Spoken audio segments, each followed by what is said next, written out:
시므온 또 다른 형제 유다. 오늘 말씀에는 시므온에 관한 말씀입니다. 제목으로다는 또 다른 형제 유다. 그것이 이제 제목이 되겠습니다. 야곱은 죽기 전에 그의 12 아들을 불러서 그들에게 축복을 합니다. 그러나 야곱의 축복의 자리에서 오직이라고 표현하면 그렇지만, 그러나 저주라는 단어가 직접적으로 표현된 사람은 시므온과 레이죠. 아버지가 그 12명의 아들을 축복하는 자리에서 시므온과 레이는 함께 묶여서 그 아버지에게 축복이 아니라 저주를 받았습니다. 그들이 세겜성 사람들을 자신의 분노대로, 자신의 혈기대로 도륙하고 학살했기 때문에 그것으로 말미암아 저주를 받게 된 것이죠. 그 저주는 흩어짐의 저주입니다. 나누어짐의 저주를 받게 된 것이죠. 그럼에도 불구하고 시몬과 레이가 함께 저주를 받았는데, 지난주에 우리가 배운 것처럼 레이는 오히려 그 흩어짐이 도리어 하나님의 제사장의 지파로서 하나님 앞에 귀하게 쓰임받는 계기가 되었던 것이죠. 그래서 모세가 죽기 전에 신명기 38장에 이스라엘 12지파에 대하여 축복을 하게 됩니다. 그런데 그 12지파 중에 가장 큰 축복을 받은 지파가 놀랍게도 그 아버지 야곱에게 저주를 받았던 레위 지파입니다. 아버지 야곱에게 저주를 받았던 레위 지파가 하나님의 제사장의 지파가 되어서 하나님 것이 되었고, 평생 하나님의 일을 하며 평생 하나님 앞에 제사 드리고 율법을 연구하고 가르치는 복된 사명을 맡게 되었던 것이죠. 그것은 결국은 출애굽기 34장에 나와 있던 사건으로 말미암은 것인데, 이스라엘 모든 족속들이 금송아지 우상을 섬길 때 오직 레위만은 그들과 함께 연합하여 금송아지 우상을 섬기지 않았습니다.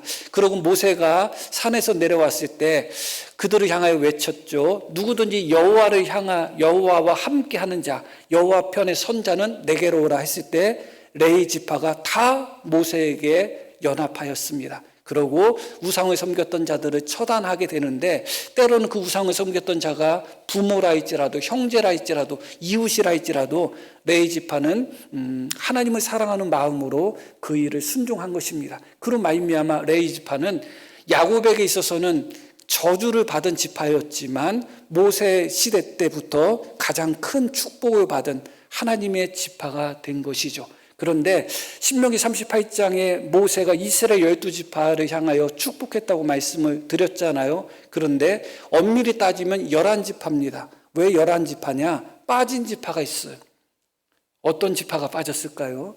물어보니까 답이 나오죠. 시므온 지파는 모세가 12지파를 축복하는 그 장에 아예 등장조차 안 해요. 그의 형제였던, 그래서 야곱과 함께 저주를 받았던 레위 지파는 모세가 12지파를 축복할 때 가장 큰 축복을 받았는데, 시므온 지파는 아예 그 축복에 완전히 배제되어 있습니다.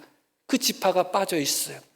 왜 그럴까? 우리가 정확하게 그것을 이것이다 그렇게 정답을 이야기할 수는 없겠죠. 그러나 성경을 통해서 유추해 볼 수는 있겠습니다.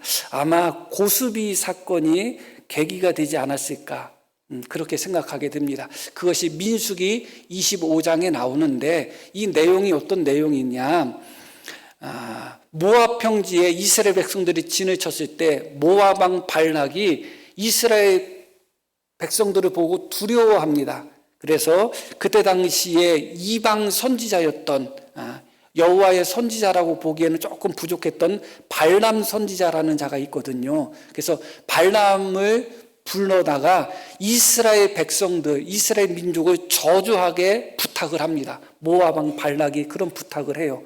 그런데 하나님이 저주하도록 허락하지 않은 거예요. 이 발람은 이스라엘 민족을 저주해야지 모압 왕 발락에게 금은 보화를 얻을 수 있는데, 하나님이 허락하지 않으니까 저주하지 못했습니다.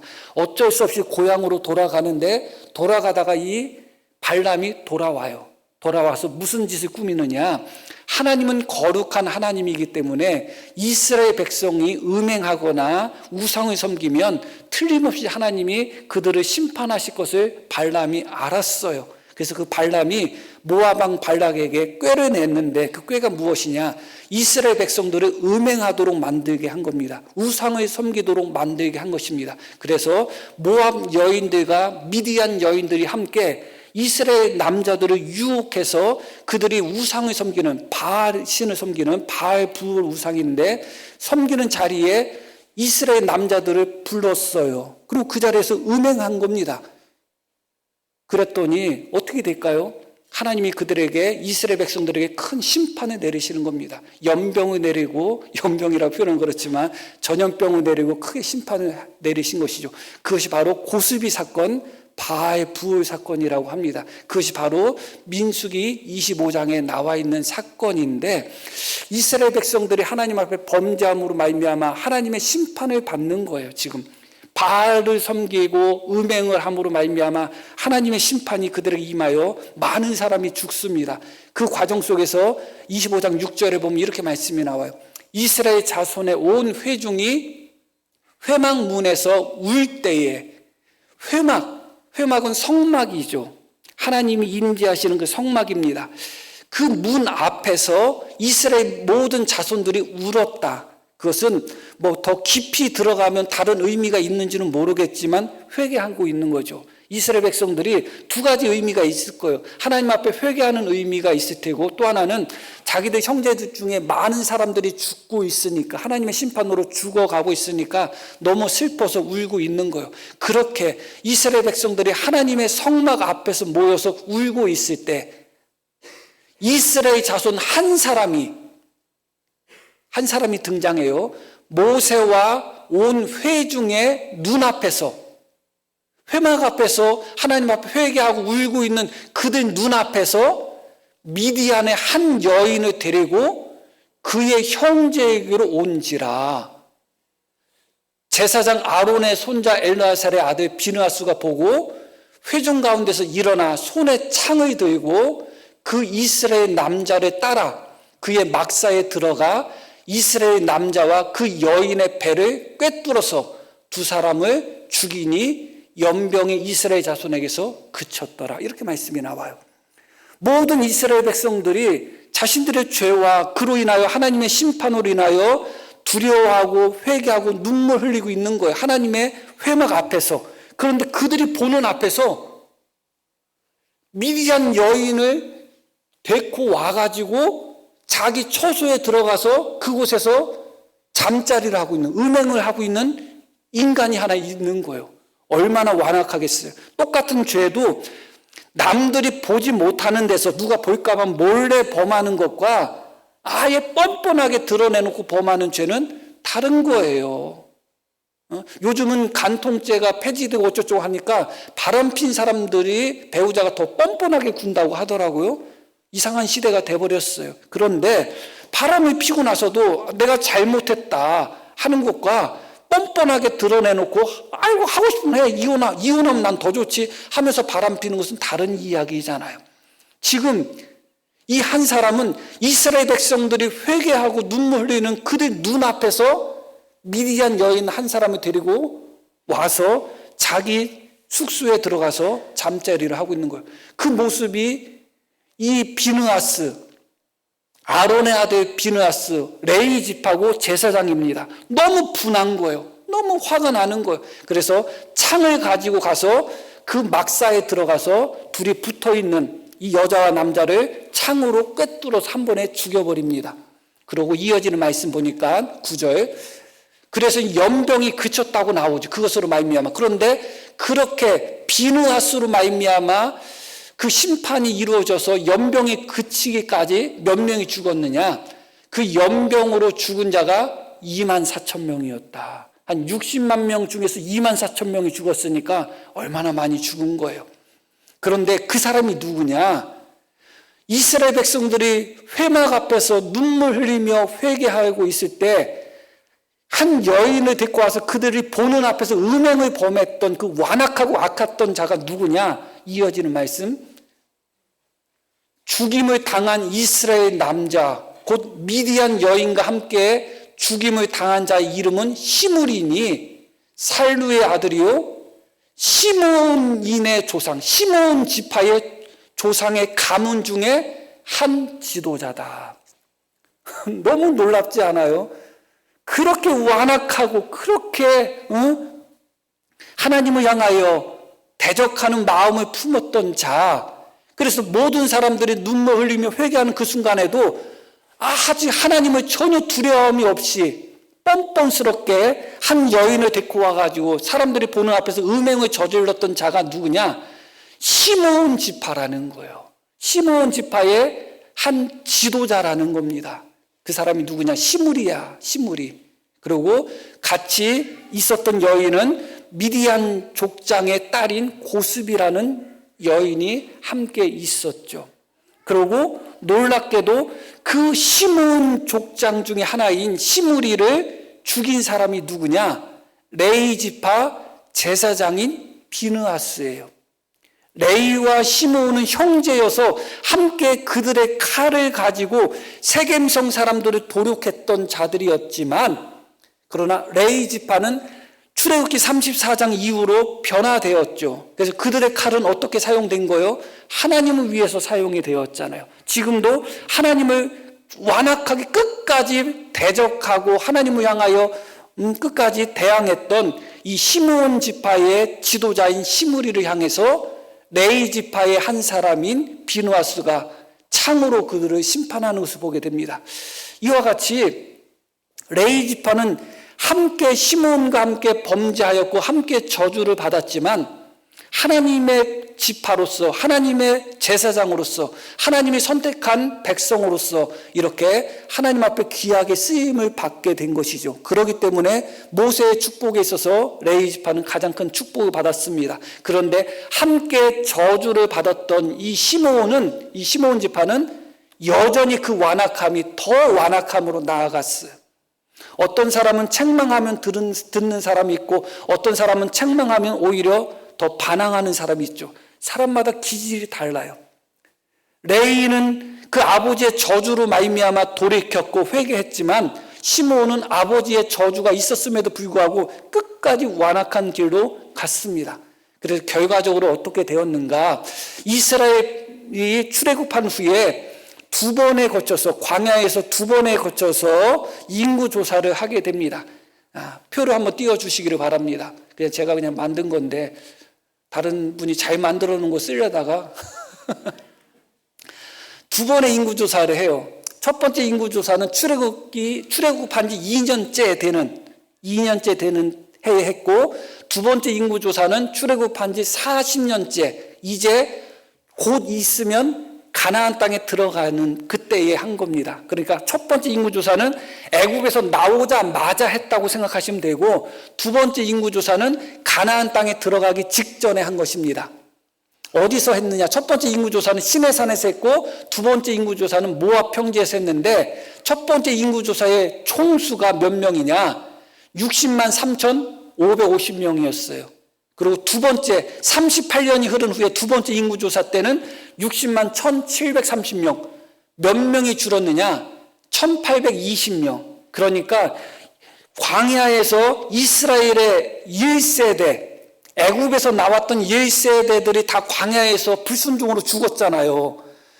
다 죽었음에도 불구하고 다시 40년이 흐른 후에 가나안 땅에 들어가기 위하여 인구조사를 했더니 전체적으로 놓고 봤을 때는 몇 명이 안 줄었어. 그렇죠? 전체적으로 보면 1,820명이기 때문에 그 수가 그 수라고 생각하시면 돼요. 그런데 놀랍게도 시므온 지파는 1차 인구조사 때는 59,300명이었어요. 그런데 2차 인구조사 때는 봐요. 저게 말이 되나? 22,200명이에요. 37,100명이나 줄었어요. 전체 이스라엘 12지파를 다 합쳐서 전체 줄은 인구 숫자가 1,820명인데 시므온 지파 한 지파만 37,100명이 줄은 거예요. 너무 놀랍죠? 60% 이상 그렇게 인구가 확 줄었죠. 9절 말씀 다시 민수기 25장 9절 말씀 볼게요. 그 연병으로 죽은 자가 24,000명이었다. 그런데 그때 가장 중심에 주동했던 지파, 지도자가 누구였느냐? 시므온 지파였던 것이죠. 24,000명 전체가 시므온 지파라고 할 수는 없지만 그 2만 4천 명 중에 상당 숫자가 거의 대부분이 시므온 지파가 아니겠는가? 우리는 그렇게 받아들이게 되는 것이죠. 그래서 이 시므온 지파가 애굽에서 나올 때는 세 번째로 인구수가 많았어요. 12지파 중에 세 번째로 많았거든요. 그런데 40년 광야를 보내는 동안 가나안 땅에 들어갈 때는 꼴찌 지파가 됐어요. 꼴찌도 말도 못할 정도의 꼴찌예요. 2만 2천 명 정도밖에 안 남았으니까. 그래서 이제는 가나안 땅에 들어갑니다. 가나안 땅에 들어와서 여호수아를 중심으로 가나안 정복 전쟁이 일어나죠. 그리고 여호수아 생전에 이스라엘 12지파에게 땅을 분배하는데 레위 지파는 제사장 지파로서 특별하게 땅을 받지 않고 12지파에 흩어져서 성읍 하나씩 받아가지고 그들이 거하게 됩니다. 그런데 땅을 분배하다 보니까 계산을 잘못했어. 계산을 잘못해가지고 너무 한쪽에 많이 주다 보니까 나머지 지파에게 땅을 줄 땅이 없네요. 그 중에 하나 지파가 어떤 지파였냐? 시므온 지파였던 거예요. 시므온 지파한테 땅을 분배하려고 했더니 땅이 없어. 남은 땅이 없는 거예요. 그런데 가만히 봤더니 유다 지파는 너무 많은 땅을 분배받은 거예요. 그래서 그 시므온 지파가 유다 지파가 분배받은 그 땅에 어떻게 보면 새빵 사는 것 비슷하게 유다 지파가 받은 기업에서 일부분을 기업을 받게 됩니다. 그래서 시므온 지파는 어디에 얹혀 살게 되었는가? 유다 지파에 얹혀 살게 된 거예요. 물론 그것은 자기들 기업이지만 유다 지파 가운데에 그들이 살게 되었다. 그것이 이제 여호수아 19장에 나오죠. 한번 볼게요. 시므온 자손의 이 기업은 유다 자손의 기업 중에서 취하였으니 이는 유다 자손의 분깃이 자기들에게 너무 많음으로 시므온 자손이 자기의 기업을 그들의 기업 중에서 받음이었더라. 유다는 너무 많이 받았고 시므온은 숫자도 적었고 받은 것도 없고 해서 유다 지파 안에서 기업을 받은 것입니다. 말씀을 드렸듯이 그 아버지 야곱이 레위와 함께 시므온을 저주를 했습니다. 그때 레위는 그 저주를 깊이 들었죠. 레위는 변화가 되었던 것이죠. 레위 지파는 하나님 편에 섰고 돌이킨 지파가 되었습니다. 그러나 이 시므온 지파는 끝까지 완악을 행했던 것입니다. 끝까지 변하지 않았어요. 끝까지 하나님을 대적했고 끝까지 불순종을 했습니다. 그 결과 어떻게 됐어요? 광야에서 거의 유일하게 다른 지파도 숫자가 줄기는 줄은 지파가 있긴 있지만 다른 모든 지파가 숫자 줄은 것을 다 합쳐도 시므온 지파 혼자 숫자 줄은 것의 절반도 안 돼요. 그만큼 시므온 지파가 너무 많은 숫자가 광야에서 죽음을 당한 것이죠. 광야로 갈 때 출애굽할 때는 세 번째로 인구수가 많았던 지파가 출애굽 후에 광야에서 가나안 땅으로 들어갈 때는 가장 적은 수의 인구를 가진 가장 연약한 지파가 돼버린 것이죠. 끝까지 완악하다 결국은 가장 연약한 자들이 돼버렸어요. 그래서 결국은 독립된 기업을 받지 못하고 유다 지파가 받은 그 기업에서 일부분을 받게 되었죠. 그런데 이것이 오히려 하나님의 은혜로 드러나고 있음을 우리는 보게 됩니다. 이제 여호수아가 죽은 후에 가나안 땅이 전부 정복이 된 것이 아니거든요. 남아있어요. 정복해야 되는 땅이 남아있는데 지도자는 죽은 겁니다. 그래서 하나님 앞에 물어요. 여호수아가 죽은 후에 하나님 어느 지파가 누가 먼저 이 가나안 족속과 싸우는 이 정복 전쟁을 누가 앞장서서 첫 번째로 나가야 되겠습니까? 물어보니까 하나님이 무엇이라고 말씀하시냐면 유다 지파가 첫 번째 서야 된다. 그렇게 말씀하십니다. 이 유다 지파는 너무너무 귀한 지파예요. 광야에 있을 때도 언제나 이스라엘 백성들이 진영별로 행군을 했거든요. 행군을 할 때도 항상 이스라엘 진영의 맨 앞에서 행군했던 지파가 유다 지파고 믿음에 있어서 신실함에 있어서 항상 본을 보였던 지파가 유다 지파예요.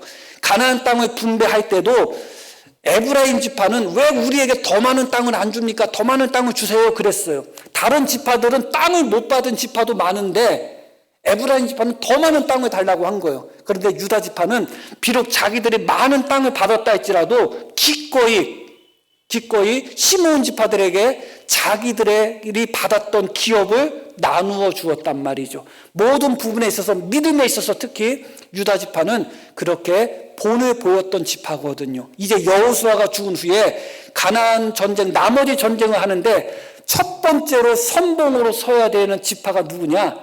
유다 지파라는 거예요. 유다 지파가 첫 번째로 나가서 싸우라는 거예요. 그러고 유다 지파의 반응이 사사기 1장에 나오는데 한번 보겠습니다.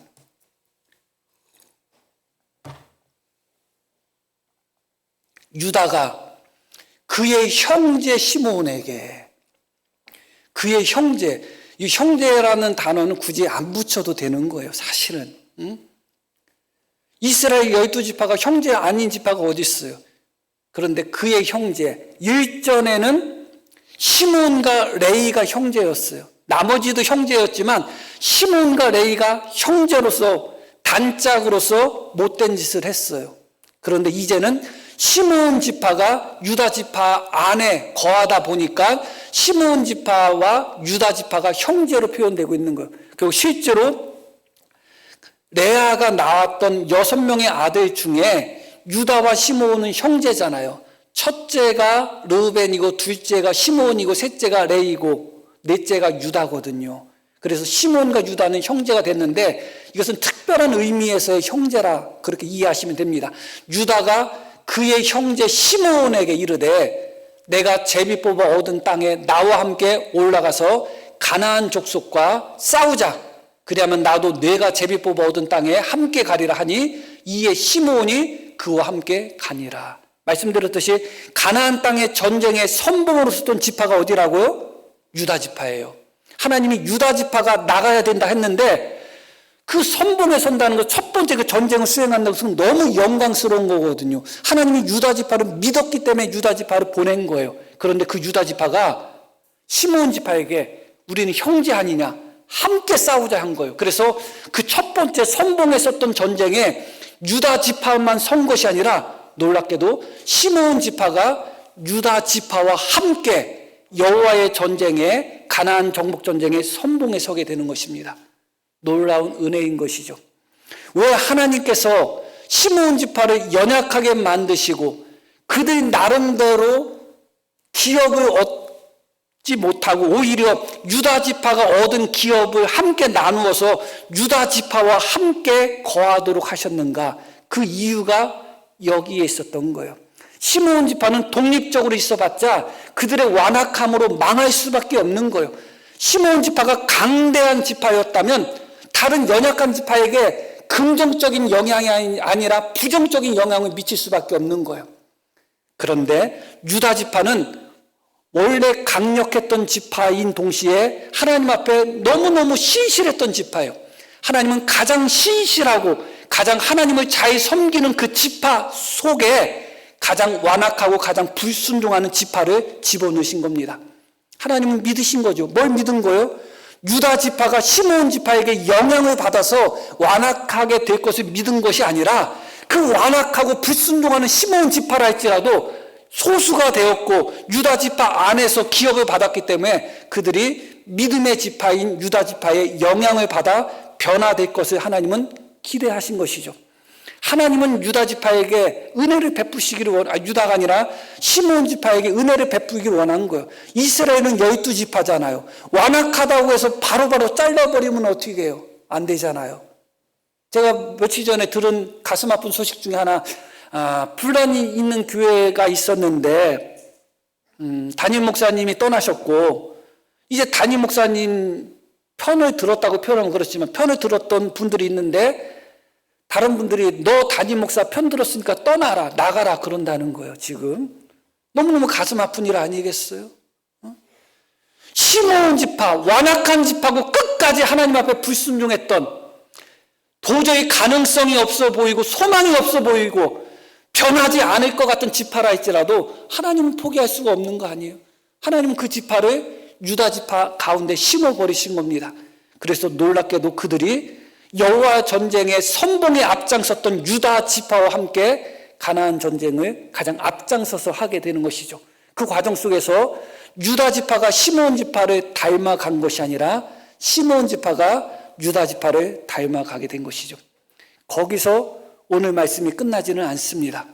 오늘 말씀은 역대기 4장 말씀으로 이어지는 것입니다. 역대기 4장은 역대기는 어떤 내용이냐? 이스라엘 백성들이 하나님 앞에 결국은 범죄함으로 말미암아 북쪽 이스라엘도 망하고 남쪽 이스라엘도 망합니다. 그리고 바벨론과 아수르로 포로로 잡혀가죠. 그 후에 시간이 흐른 후에 바벨론에서 포로로 잡혀갔던 사람들이 다시 돌아옵니다.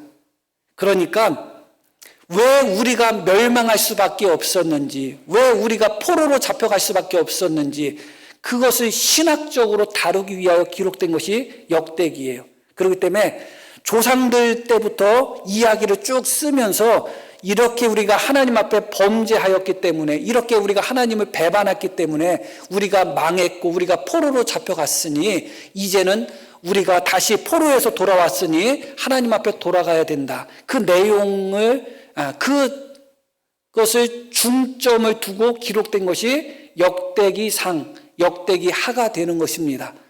자, 그리고 역대상을 보면 앞장부터 9장, 10장까지는 족보만 쭉 나와요.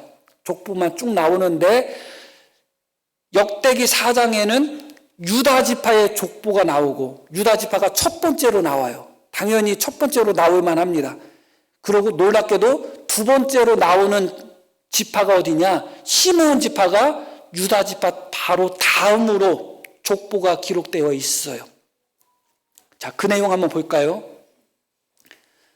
20절 역대상, 시므이에게는 아들 16과, 이거는 지금 시므온 지파들의 이제 족보를 쭉 이야기하는 거예요. 다 우리가 읽을 수 없기 때문에 중요한 절들만 읽으려고 하는 거예요. 시므온에게는 아들 16과 딸 6이 있으나 그의 형제에게는 자녀가 몇이 못 되니, 그러니까 시므온 지파 중에 시므이라는 사람이 있어요. 근데 그 사람은 아들 16이 낳고 딸 6이나 낳은 거예요. 그런데 나머지 시므온 지파의 나머지 형제들은 자녀가 몇 명이 못 됐다는 거예요. 그래서 시므이처럼 아들을 16명이나 낳은 사람이 있음에도 불구하고 그들의 종족, 시므온 종족은 유다 자손처럼 번성하지 못했다는 거예요. 시간이 흘러도 시므온 지파는 번성하지 못했다는 거예요. 몇몇 사람들은 번성했거든요. 그러다 보니까 어떤 일이 벌어졌는가? 이어지는 말씀도 벳말 가봇과 하살 수심과 벳비리와 읽기도 힘들다. 사하라임이니 다윗 왕 때까지 이 모든 성읍이 그들에게 속하였다. 이게 무슨 얘기냐? 유다 지파 안에서 시므온 지파가 자기들의 기업을 얻었다고 했잖아요. 거기서 살고 그 기업에서 살았는데 다윗 왕 때까지 이 모든 성읍에서 그들이 있었다. 그 이야기는 무슨 얘기냐면 다윗 왕 때까지는 유다 지파 안에서 받은 성읍, 그들의 기업에서 시므온 지파들이 잘 살았다는 거예요. 그런데 숫자가 점점 줄어들고 유다 지파는 숫자가 점점 늘어나다 보니까 그들이 유다 지파에게서 받았던 그 성읍들, 그것을 누구에게 돌려줬다는 거예요? 유다 지파에게 돌려줬다는 거예요. 무슨 말씀인지 이해 가시죠? 다윗 왕 때 그런 일이 벌어졌다는 거예요. 다윗 왕 때 그들이 유다 지파에게서 받았던 기업 일부분을 그들은 점점 숫자가 줄어들고 유다 지파는 점점 늘어나기 때문에 그들에게 돌려주었다는 겁니다. 그런데 놀랍게도 그 후에 시므온 지파의 몇 명의 지도자, 13명의 지도자가 이어서 나오는데 그들로 말미암아 시므온 지파가 다시 번성하게 돼버렸어요. 다시 번성하게 됐어요. 이어지는 말씀 한번 볼게요. 여기 기록됐다는 건 13명의 족장들, 13명의 지도자가 기록된 거예요. 시므온 지파에. 여기 기록된 것들은 그들의 종족과 그들의 가문의 지도자들의 이름이라. 그런데 놀랍게도 시간이 흐른 후에 그들이 매우 번성했다는 거예요. 어려워져가지고 숫자가 많이 줄어가지고 자기들이 유다 지파에게서 받았던 기업 일부분을 유다 지파에게 돌려줬는데 시간이 흐른 후에 봤더니 다시 시므온 지파가 번성하게 된 거예요. 그러다 보니까 어떻게 된 거예요? 자기들이 거하는 곳이 좁을 수밖에 없잖아요. 우리 성도님들 같으면 어떻게 하시겠어요? 유다 지파한테 가서 찾아와서 단판 짓지 않겠어요? 그 다시 돌려줘. 그러지 않겠어요? 그런데 이어지는 말씀이 어떻게 이어지냐? 그들이 그들의 양떼를 위하여 목장을 구하고자 하여 골짜기 동쪽 그돌 지경에 이르러. 이렇게 말씀이 나오죠.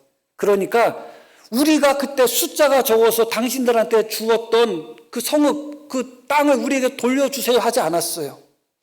그들이 어떻게 했냐? 그돌이라는 그런 지역을 개척합니다. 그돌이 어디로 생각하고 있느냐? 단정 지을 수는 없지만 그라이 지방으로 생각하고 있습니다. 그라이. 블레셋 사람들이 거했던 그라이 지역으로 생각하고 있는 거예요. 그러니까 다시 유다 지파에게 자기들이 돌려주었던 것을 요구하지 않습니다. 상황이 바뀌었다고 요구하지 않고 도리어 그들은 블레셋 사람들이 지배하고 있고 가나안 사람들이 지배하고 있는 그돌 지역으로 그들은 진출을 하는 거예요. 개척을 해나가는 겁니다. 이어지는 말씀 계속 볼게요. 기름지고 아름다운 목장을 발견하였는데 그 땅이 넓고 안정되고 평안하니 이는 옛적부터 거기에 거주해온 사람들은 함의 자손인 까닭이라. 이 명단에 기록된 사람들이 유다 왕 히스기야 때, 다윗 왕 때, 그때 이들이 숫자가 많이 적어서 성읍들을 유다에게 돌려줬는데 히스기야 왕이 되었을 때 그때는 한 250년 내지 300년 정도의 시간이 흘렀다고 보시면 돼요. 그렇게 시간이 흐르는 동안에 봤더니 15온 지파들이 번성한 거예요. 히스기야 때. 그런데 그때 번성했다고 해서 유다 지파에게 다시 주었던 땅을 요구하지 않고 그들 지방으로 가서 개척했다는 거예요. 이 명단에 기록된 사람들이 유다 왕 히스기야 때에 가서 그들의 장막을 쳐서 무찌르고 거기에 있는 모은인 사람을 쳐서 진멸하고 대신하여 오늘까지 거기에 살고 있으니 이는 그들의 양떼를 먹일 목장이 거기에 있습니다. 그것뿐만 아니라 시므온 또가 나오죠. 시므온 자손 중에서 500명이 이시의 아들 블라다와 느바야와 우시엘을 두목으로 삼고 세일산으로 갔다. 이번에는 그쪽으로 간 것으로만 끝낸 것이 아니라 이번엔 세일산으로 갔다는 거예요. 가서 피신하여 살아남은 아말렉 사람을 치고 오늘까지 거기에 거주하고 있더라. 시므온 지파가 거주했던 지역을 중심으로 놓고 보면 그 돌은 서쪽입니다. 그리고 세일산은 동남쪽에 있어요. 그러니까 그들이 번성하기 시작했을 때 유다 지파에게 땅을 다시 요구한 것이 아니라 서쪽과 동쪽을 적군들이 있는 그곳을 새롭게 개척해서 그들의 분깃을 넓혀 나간 거예요. 번성했을 때. 너무 놀랍죠. 그런데 더 놀라운 것이 있습니다. 40절 말씀 한번 보겠습니다. 기름지고 아름다운 목장을 발견하였는데 그 땅이 넓고 안정되고 평안하니 이는 옛적부터 거기에 거주해온 사람은 함의 자손이다. 그돌 지역에 거주했던 자손들이 누구냐? 함의 자손이라는 거예요. 그러니까 가나안 족속들이 거기에 거주하고 있었다는 거예요. 무슨 말씀인지 알죠? 블레셋 사람도 거주하고 있었지만 가나안 족속들이 거기에 거주하고 있었다. 43절 말씀 보겠습니다. 이건 세일산이에요. 세일산을 정복할 때는 피신하여 살아남은 아말렉 사람을 치었다. 그렇게 나오죠. 그러니까 두 번에 거쳐서 서쪽과 동쪽으로 진출하게 되는데 서쪽에서 진출했을 때는 누구와 싸웠냐? 함의 자손들과 싸운 거예요. 가나안 족속과 싸운 거예요. 동쪽으로 진출했을 때는 누구와 싸웠냐? 아말렉 족속과 싸운 거예요. 다시 40절 말씀 한번 보겠습니다. 넘기고 이 명단에 기록된 사람들이 유다 왕 히스기야 때에 가서 그들의 장막을 쳐서 무찌르고 거기는 모으님 사람을 쳐서 진멸하고 이렇게 말씀이 나오죠. 진멸했다. 이 진멸했다는 단어가 무엇이냐? 하람이라는 단어예요. 하람이라는 단어가 무엇이냐? 헤렘이라고 혹시 들어보셨는지 모르겠어요. 헤렘은 무엇이냐면 하나님 앞에 바쳐진 것. 그래서 너무 부정하거나 너무 거룩해서 사람들이 가까이 하면 안 되는 것들. 그래서 진멸하여 다 없애서 진멸하여 하나님 앞에 바치는 것. 그것을 헤렘이라고 하는 거예요. 그래서 여기서 보면 진멸했다는 단어가 그 단어예요. 그런데 이 단어가 언제 나오느냐? 하나님께서 모세에게, 이스라엘 족속들에게 가나안 땅에 가면 가나안 족속들을 진멸하라고 해요. 그런데 이스라엘 12지파가 가나안 족속들을 진멸하지 못했어요. 남은 자가 많이 있어요. 그런데 그때 남았던 자들을 지금 시므온 지파가 진멸하고 있는 거예요. 진멸의 뜻이 뭐라고요? 멸한다는 뜻인데 멸해서 하나님 앞에 바친다는 의미예요. 다르게 표현하면 성전이라는 의미가 여기에 담겨 있다고 볼 수도 있어요. 여호와의 전쟁이에요. 하나님의 전쟁을 통해서 부정하고 하나님을 대적하는 자들을 진멸하여 하나님 앞에 바치는 것이 하람 혹은 헤렘이래요. 근데 가나안 족속을 하나님은 진멸하라고 하셨는데 진멸하지 못한 거예요. 남은 자들이 있었던 거예요. 그리고 시간이 흐른 후에 아말렉 족속들은 어떤 족속이냐? 이스라엘 백성들이 출애굽했을 때 출애굽한 이스라엘 백성들을 가장 첫 번째로 공격하고 대적했던 사람들이 아말렉이에요. 그래서 하나님이 뭐라고 말씀하셨냐면 내가 대대로 아말렉과 싸우겠다. 왜냐하면 그들이 이스라엘 백성들, 피곤한 이스라엘 백성들을 기습하여 공격했기 때문에 그들과 대대로 싸우겠다고 말씀하셨어요. 그리고 시간이 흘러가지고 사울 왕 때 하나님이 사울 왕에게 뭐라고 말씀하셨냐면 아말렉을 진멸하라고 말씀하셔요. 그때 하나님이 약속했던 것을 지키는 거예요. 그런데 사울 왕이 진멸했어요? 못했어요? 안 했어요. 진멸하지 않았어요. 일부는 죽였지만 진멸하지 못했어. 이어서 다윗 왕도 아말렉과 한 2번에 거쳐서 전쟁했지만 여전히 아말렉을 진멸하지 못했어요. 그것이 바로 마지막 절입니다. 다시 한번 보겠습니다. 그런데 하나님이 진멸하라고 했던 가나안 족속과 진멸하라고 했던 아말렉, 심지어 다윗 왕도 온전히 진멸하지 못했던 아말렉 사람인데 그들을 뭐라고 표현하냐? 피신하여 살아남은 자로 표현하고 있는 거예요. 그 피신하여 살아남은 아말렉 사람을 누가 무찔렀다? 시몬 사람들이 물리쳤다. 하나님이 그 조상들에게 주셨던 숙제를 완수한 사람들이 누구냐? 이 시몬 지파예요. 그것을 의도해서 완수했던 안 했던 그들은 지금 여호와의 전쟁을 치렀던 것이죠. 그런 관점에서 볼 때 레위와 시몬은 결국은 시간적인 차이는 있지만 마지막에 가서는 맞아요. 왜 맞냐? 레위와 시몬의 칼은 폭력의 도구였어요. 자기들의 원수를 갚고 자기들의 분을 풀기 위하여 사람들을 학살하는 폭력의 도구로 그들의 칼을 사용했단 말이죠. 그러나 먼저 레위가 회개하고 변화받아서 레위는 그 칼로 하나님의 거룩함을 지키는, 그래서 그 성막이나 그런 곳에 일반 사람이 가까이 하면 레위 지파 사람들이 그들을 죽여야 돼요. 왜냐하면 여호와의 거룩함을 지키기 위함이거든요. 그래서 레위 지파는 여호와의 거룩함을 지키기 위하여 그 칼을 사용하고 하나님 앞에 제사를 드리기 위하여 그 칼을 사용하게 된 것입니다. 처음에 폭력의 도구였고 자기들의 분을 풀고 원수를 갚는 데 사용했던 그 칼이 레위 지파는 하나님 앞에 제사 드리는 데 쓰고 하나님의 거룩함을 지키는 데 쓰게 된 겁니다. 그런데 시므온 지파는 끝까지 완악하다가 나중에 히스기야 왕 때 가서는 어떤 일이 벌어졌는가? 그들의 조상인 여호수아를 포함한 그들의 조상들이 하나님이 진멸하라고 했던 가나안 족속들을 진멸하지 못하고 남겨두었던 자들이 있는데 그들을 진멸했다는 것이죠. 그 칼을 가지고. 그리고 아말렉을 사울 왕을 통해서 진멸하라고 했음에도 불구하고 사울 왕이 순종하지 못했던 것을 이들이 아말렉 족속을 진멸함으로 말미암아 그 일을 그 조상들이 완수하지 못한 것을 성취한 겁니다. 여호와의 전쟁을 위해서 그 칼이 사용된 거죠. 얼마나 놀라워요. 그 칼을 똑같이 쓰고 있습니다. 조금 시간이 좀 늦어졌지만 그 칼을 똑같이 쓰지만 이제 드디어 시므온 지파도 여호와를 위하여 그 칼을 쓰는 여호와 전쟁을 하는 자들이 된 것이죠. 결론적인 말씀을 드릴게요. 하나님께서는 시므온 지파가 완악한 지파라 할지라도 포기하지 않으셨습니다. 그들을 끝까지 이스라엘 지파로 하나님은 하나님의 백성으로 붙들기를 원하셨던 거죠. 그래서 그들을 유다 지파에 가장 연약한 상태로 만들어 놓으신 후에 유다 지파 속에 집어넣으신 겁니다. 또 다른 형제인 유다로 말미암아 시므온은 변화된 거예요. 그리고 시므온의 또 다른 형제, 같이 범죄했던 레위도 이미 변화된 상태예요.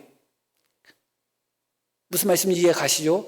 레위는 이미 변화되었고 그런 시므온만 남아있는 상태에서 또 다른 형제인 유다 지파, 믿음의 지파, 신실한 지파, 충성스러운 지파, 그 지파 속에 시므온은 시몬 오심으로 말미암아 결국은 시몬 지파도 놀랍도록 충성된 지파로 변화된 거예요. 그렇지 못한 사람들도 있었지만 그것이 하나님이 우리를 끝까지 붙들어 주시는 것이죠. 포기하지 않는 하나님의 역사고 은혜인 것이죠. 때로는 나도 나 자신을 포기할 때도 있지만 하나님은 그렇게 하지 않습니다. 하나님께는 다 생각이 있으시고 계획이 있으신 겁니다. 하나님의 때가 다 있는 것입니다. 일찍 그가 깨닫지 못했다 할지라도 하나님은 하나님의 백성을 놓지 않습니다. 끝까지 붙들고 결국은 하나님의 백성으로 만들어가는 것이죠. 그리고 시몬 지파를 놓고 봤을 때 결국은 아직은 늦지 않았다. 아직은 내가 하나님 앞에 충성하고 하나님 앞에 돌이키고 회개할 기회가 아직은 남아있다는 것을 배우게 되잖아요. 수백 년이 흐른 후에 히스기야 왕 때 가서 시몬 지파가 그렇게 놀랍게 쓰임 받을 줄 누가 알았겠어요. 아직은 주님을 위해서 얼마든지 돌이키고 새로워질 수 있는 그런 기회가 있습니다. 그때까지 하나님은 우리 성도님들을 놓지 않으실 겁니다. 하나님이 끝까지 붙들어 주실 것입니다. 하나님이 인도하실 것입니다. 그렇게 하나님이 우리를 끝까지 붙들어 주시고 포기하지 않고 인도해 주시는 그때 하나님 앞에 시므온 지파처럼 놀랍게 쓰임 받을 수 있는 우리 모두가 되기를 소망합니다. 자, 우리 들으신 말씀 기억하며 함께 기도하시겠습니다.